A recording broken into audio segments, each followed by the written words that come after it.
ఇవాళ 2 very similar cases I have seen అండి. One, a 7-year-old who's been having chronic cough since 2 years and cough syrup 2 years నుంచి వాడుతున్నారు, referred by a pediatrician.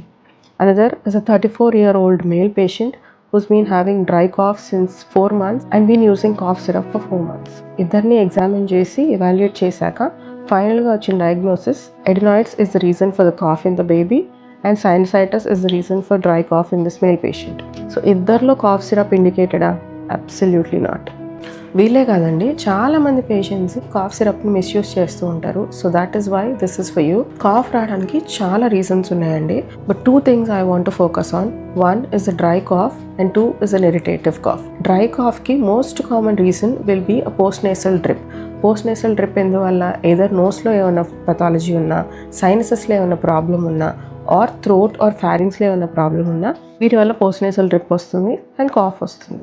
Other one is an irritative cough.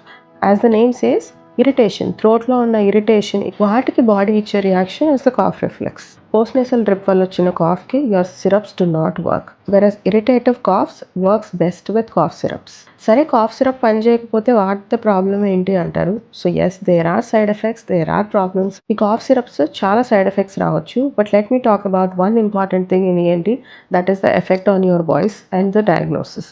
ఈ cough సిరప్స్లో lozenges అని ఉంటాయండి. ఇవి థ్రోట్ని numb చేస్తూ ఉంటాయి. సో ఈ నమ్మింగ్ ఎఫెక్ట్ వల్ల కాఫ్ అనేది బ్లాక్ అవుతుంది. That is the normal phenomenon. But మీరు థ్రోట్ ఎంత స్ట్రెయిన్ చేస్తున్నారో మీకు తెలియదు, and you will strain them without even realising. And certain ingredients like menthol that are there in the lozenges can actually dry your throat and worsen the symptoms. And also, ఈ lozengesలో sugary components వల్ల irritation ఇంకా పెరగటము, gastric reflux ఇంకా పెరగటము, వాటి వల్ల voice మీద ఇంకా strain పడి voice damage ఇంకా ఎక్కువ అవడం కూడా జరుగుతూ ఉంటుంది. Be very careful when you using these cough syrups for very long durations.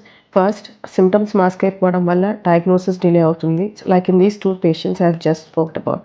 2, very much curable and very much treatable. అయినా సరే they have been delayed for this long and they have only been treating the cough but not the actual problem. And number 2, long term use వల్ల you're also damaging your vocal cords and straining your voice. మీకు cough కానీ 2 weeks కన్నా ఎక్కువ ఉంటే please reach out to an ENT surgeon, get yourself evaluated and then start your treatment. Cough is a symptom, not a diagnosis. Whenever you have a cough, treat the reason for the cough, not the cough.